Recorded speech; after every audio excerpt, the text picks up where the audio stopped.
தாவரங்களுக்கு வலி இருக்குமா?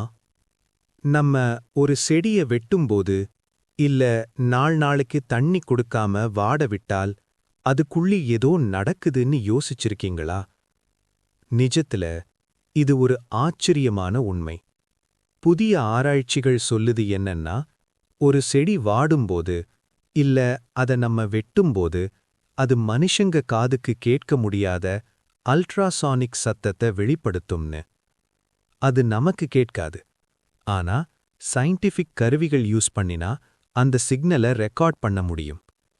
சரியான தண்ணி இல்லாம இருந்தால் ஒரு தக்காளி செடி ஒரு மணிக்கு 30-35 தடவை இந்த மாதிரி சிக்னல் அனுப்பும்னு சொல்லப்படுது. இத பார்த்தா தாவரங்களும் உயிருள்ளவங்கதான்னு புரியுதா? இயற்கையோட இந்த அதிசயத்தை பத்தி நீங்க என்ன நினைக்கிறீங்க? இன்னும் இந்த மாதிரி ஆச்சரியமான உண்மைகள் தெரிஞ்சுக்கணும்னா வண்டர் டைம் சேனலை சப்ஸ்கிரைப் பண்ணுங்க.